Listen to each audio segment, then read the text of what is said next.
So ayan guys, papauwi na ako galing paaralan at ako'y bubili. Ngayon papunta kami, bibili na kami. Ayan, makikita nyo to sa Zambales. Nakatira lang naman ako sa Zambales. Sa Santa Cruz Zambales. Ay mali pala, hindi pala Zambales guys. May Santa Cruz pa pala. Hintay nyo lang guys.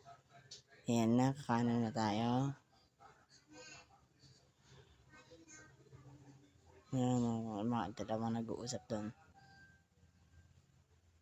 Tapos dito bilyaran at dito naman yung sisi po, dito yung ninang ko nagtatrabaho at dito yung bilyaran dyan sa kulay green. At yung si kuya, nakita niyo ba, naghihirap yan, nagkiigib lang yun na nakabike.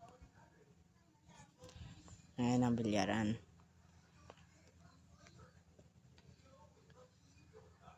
So yan, kinat ko yung video dahil makatag yung daan. Ayan, malayo pa kami, doon pa kami sa may mall. Ayan, kinat ko ulit dahil dito na kami. Malapit na kami dito.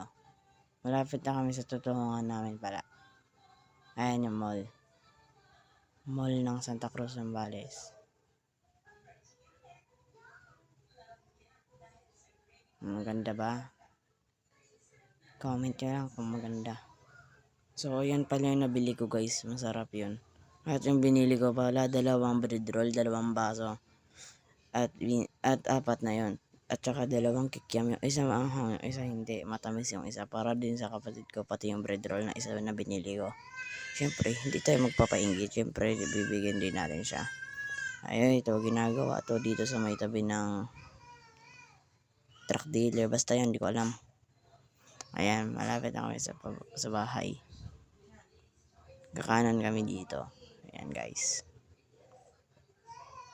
Makatag yung daan dito, kaya ang pangit ang video ko. Sorry na lang. Yan, zinong ko pa nga. Lalong nakatag. Diba? Doon kami sa sinom ko. Ang layo pa, diba guys? Ayan. Ayun ako. May tao sa likod. Si ate, mag-overtake yan. Diba? Overtakean kami. Ayan, kinat ko ulit yung video. Dito na kami. Ito nga pala yung lolo ko nagte-drive. So, kakanan ulit kami dito. At papasok na kami. Yan. At kinain ko na nga at masarap na masarap yan. Salamat guys sa pakikinig. Peace.